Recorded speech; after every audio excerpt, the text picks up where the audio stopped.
بسم الله الرحمن الرحيم. الرحمن علم القرآن، خلق الإنسان علمه البيان. الشمس والقمر بحسبان، والنجم والشجر يسجدان. والسماء رفعها ووضع الميزان ألا تطغوا في الميزان، وأقيموا الوزن بالقسط ولا تخسروا الميزان. والأرض وضعها للأنام، فيها فاكهة والنخل ذات الأكمام، والحب ذو العصف والريحان. فبأي آلاء ربكما تكذبان؟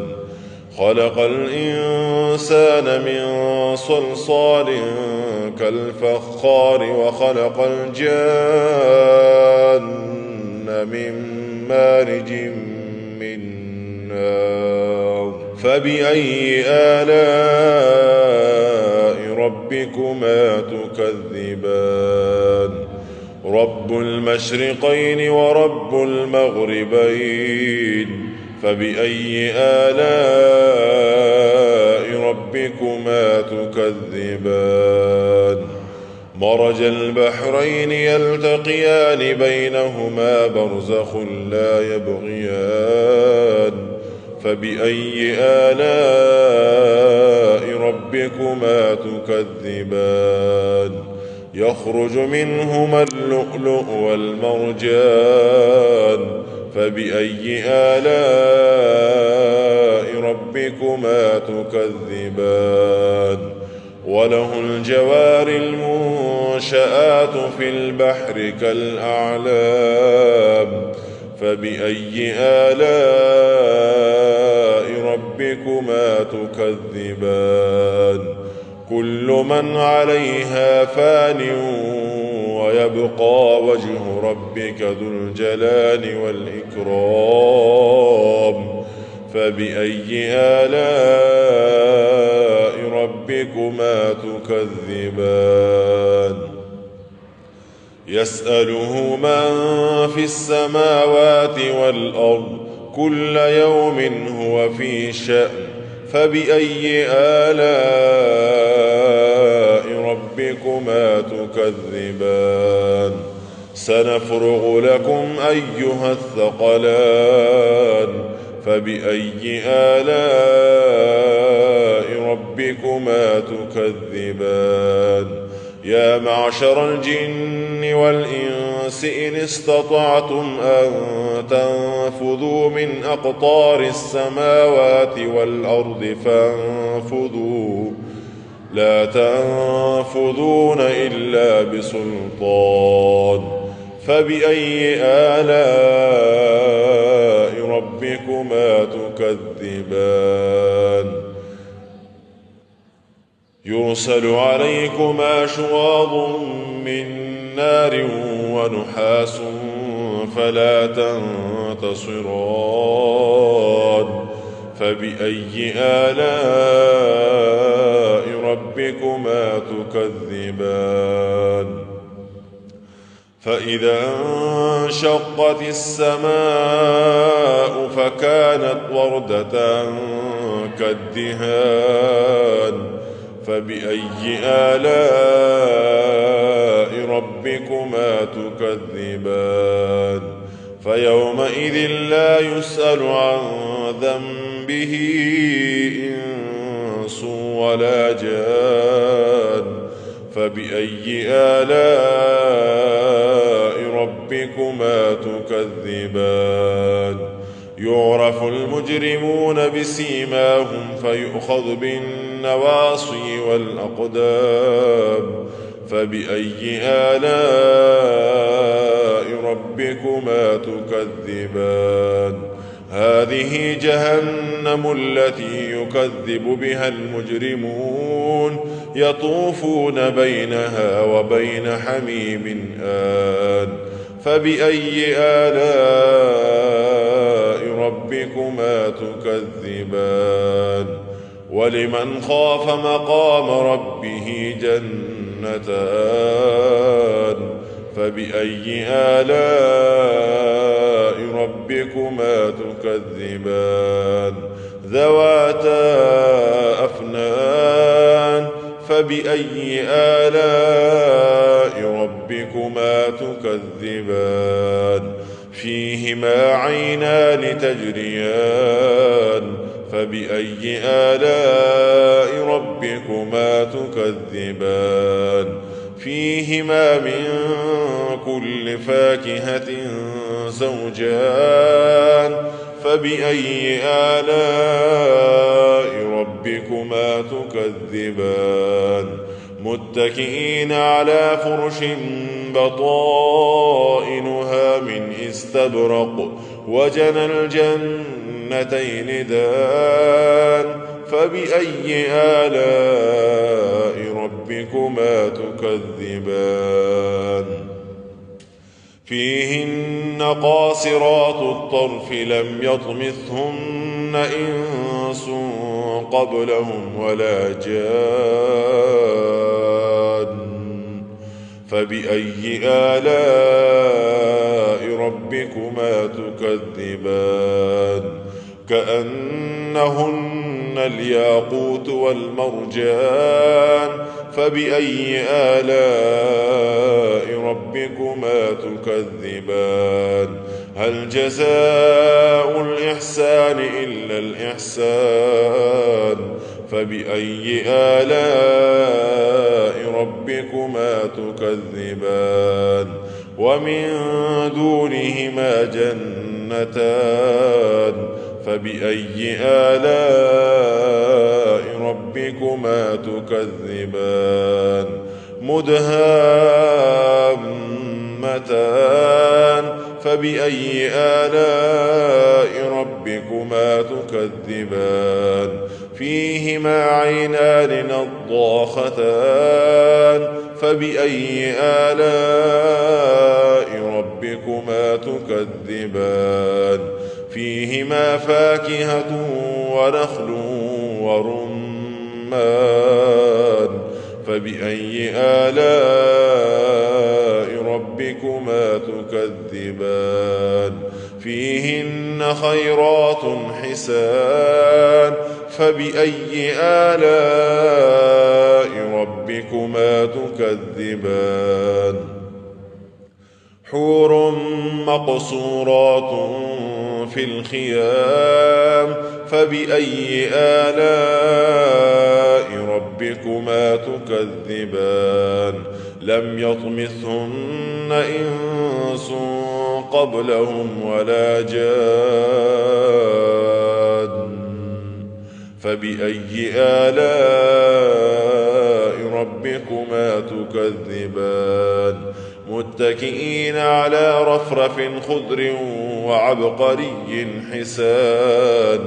فبأي آلاء ربكما تكذبان تبارك اسم ربك ذي الجلال والإكرام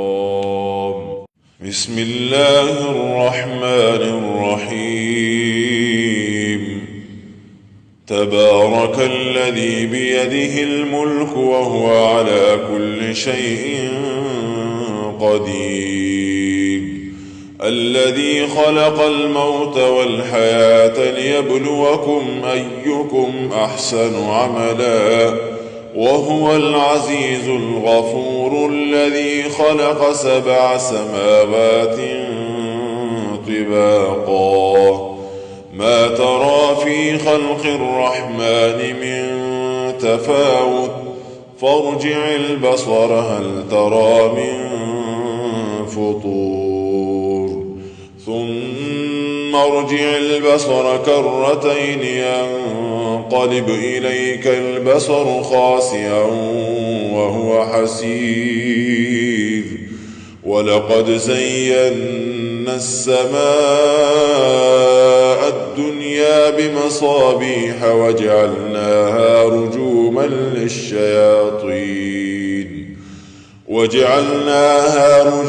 للشياطين وأعتدنا لهم عذاب السعير وللذين كفروا بربهم عذاب جهنم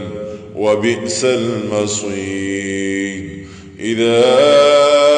ألقوا فيها سمعوا لها شهيقا وهي تفور تكاد تميز من الغيظ كلما ألقي فيها فوج سألهم خزنتها ألم يأتكم نذير قالوا بلى قد جاءنا نذير فكذبنا وقلنا ما نزل الله من شيء إن أنتم إلا في ضلال كبير وقالوا لو كنا نسمع أو نعقل ما كنا في أصحاب السعير فاعترفوا بذنبهم فسحقا لأصحاب السعير إن الذين يخشون ربهم بالغيب لهم مغفرة وأجر كبير وأسروا قولكم أو اجهروا به إنه عليم بذات الصدور ألا يعلم من خلق وهو اللطيف الخبير هو الذي جعل لكم الأرض ذلولا فامشوا في مناكبها وكلوا من رزقه وإليه النشور أأمنتم من في السماء أن يخسف بكم الأرض فإذا هي تمور أم أمنتم من في السماء أن يرسل عليكم حاصبا فستعلمون كيف نذير ولقد كذب الذين من قبلهم فكيف كان نكير أولم يروا إلى الطير فوقهم صافات ويقبضن ما يمسكهن إلا الرحمن إنه بكل شيء بصير أمن هذا الذي هو جند لكم ينصركم من دون الرحمن إن الكافرون إلا في غرور أمن هذا الذي يرزقكم إن أمسك رزقه بل لجوا في عتو ونفور أفمن يمشي مكبا على وجهه أهدى أمن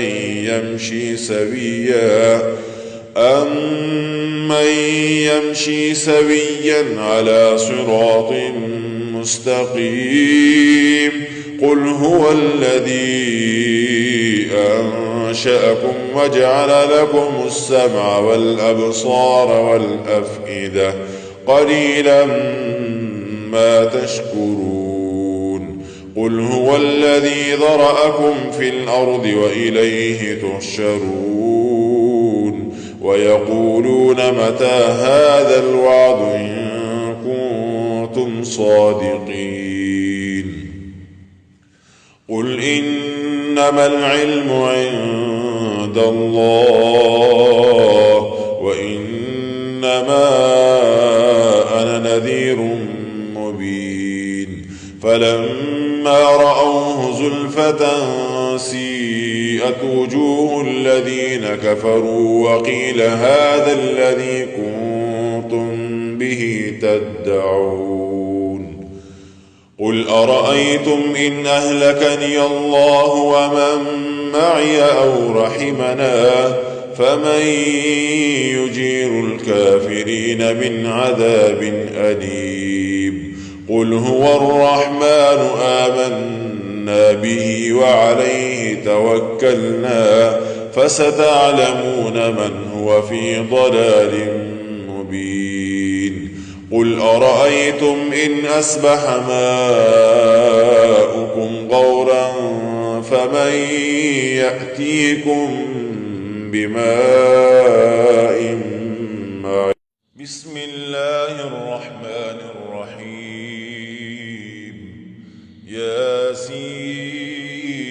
ياسين والقرآن الحكيم إنك لمن المرسلين على صراط مستقيم تنزيل العزيز الرحيم لتنذر قوما ما أنذر آباؤهم فهم غافلون لقد حق القول على أكثرهم فهم لا يؤمنون إنا جعلنا في أعناقهم أغلالا فهي إلى الأذقان فهم مقمحون وجعلنا من بين أيديهم سدا ومن خلفهم سدا فأغشيناهم فهم لا يبصرون وسواء عليهم أنذرتهم أم لم تنذرهم لا يؤمنون إنما تنذر من اتبع الذكر وخشي الرحمن بالغيب فبشره بمغفرة وأجر كريم إنا نحن نحيي الموتى ونكتب ما قدموا وآثارهم وكل شيء أحصيناه في إمام مبين واضرب لهم مثلا أصحاب القرية إذ جاءها المرسلون إذ أرسلنا إليهم اثنين فكذبوهما فعززنا بثالث فقالوا إنا إليكم مرسلون قالوا ما أنتم إلا بشر مثلنا وما أنزل الرحمن من شيء إن أنتم إلا تكذبون قالوا ربنا يعلم إنا إليكم لمرسلون وما علينا إلا البلاغ المبين قالوا إنا تطيرنا بكم لئن لم تنتهوا لنرجمنكم وليمسنكم منا عذاب أليم قالوا طائركم معكم أئن ذكرتم بل أنتم قوم مسرفون وجاء من أقصى المدينة رجل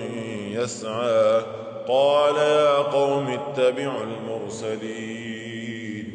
اتبعوا من لا يسألكم أجرا وهم مهتدون وما لي لا أعبد الذي فطرني وإليه ترجعون أأتخذ من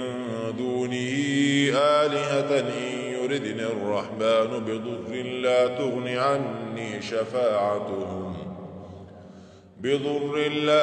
عني شفاعتهم شيئا ولا ينقذون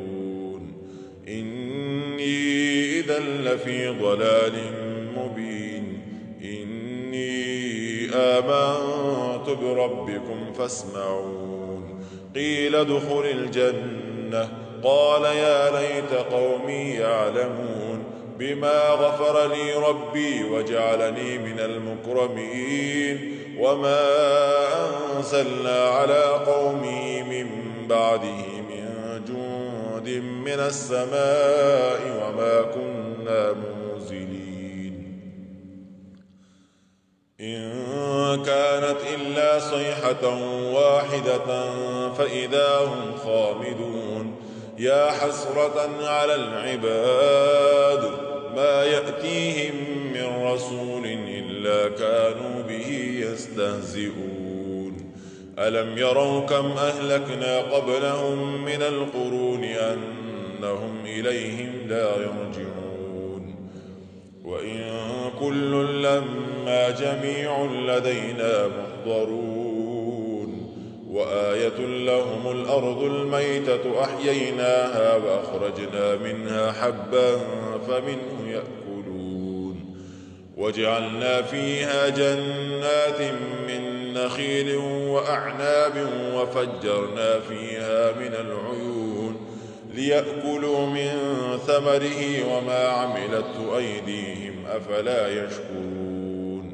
سبحان الذي خلق الأزواج كلها مما تنبت الأرض ومن أنفسهم ومما لا يعلمون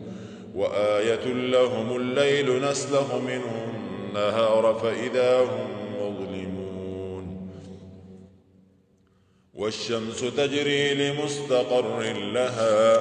ذلك تقدير العزيز العليم والقمر قدرناه منازل حتى عاد كالعرجون القديم لا الشمس ينبغي لها أن تدرك القمر ولا الليل سابق النهار وكل في فلك يسبحون وآية لهم أنا حملنا ذريتهم في الفلك المشحون وخلقنا لهم من مثله ما يركبون وإن نشأ نغرقهم فلا صريخ لهم ولا هم ينقذون إلا رحمة منا ومتاعا إلى حين وإذا قيل لهم اتقوا ما بين أيديكم وما خلفكم لعلكم ترحمون وما تأتيهم من آية من آيات ربهم إلا كانوا عنها معرضين وإذا قيل لهم أنفقوا مما رزقكم الله قال الذين كفروا للذين آمنوا أنطعم من لو يشاء الله أطعمه إن أنتم إلا في ضلال مبين ويقولون متى هذا الوعد إن كنتم صادقين ما ينظرون إلا صيحة واحدة تأخذهم وهم يخصمون فلا يستطيعون توصية ولا إلى أهلهم يرجعون ونفخ في الصور فإذا هم من الأجداث إلى ربهم ينسلون قالوا يا ويلنا من بعثنا من مرقدنا هذا ما وعد الرحمن وصدق المرسلون إن كانت إلا صيحة واحدة فإذا هم جميع لدينا محضرون فاليوم لا تظلم نفس شيئا ولا تجزون إلا ما كنتم تعملون إن أصحاب الجنة اليوم في شغل فاكهون هم وأزواجهم في ظلال على الأرائك متكئون لهم فيها فاكهة ولهم ما يدعون سلام قولا من رب رحيم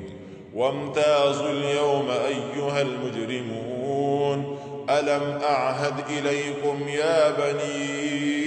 آدم ألا تعبدوا الشيطان إنه لكم عدو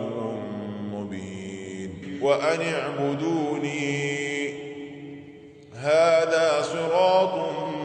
مستقيم ولقد أضل منكم جبلا كثيرا أفلم تكونوا تعقلون هذه جهنم التي كنتم توعدون اصلوها اليوم بما كنتم تكفرون اليوم نختم على أفواههم وتكلمنا أيديهم وتشهد أرجلهم بما كانوا يكسبون ولو نشاء لطمسنا على أعينهم فاستبقوا الصراط فأنى يبصرون ولو نشاء لمسخناهم على مكانتهم فما استطاعوا مضيا ولا يرجعون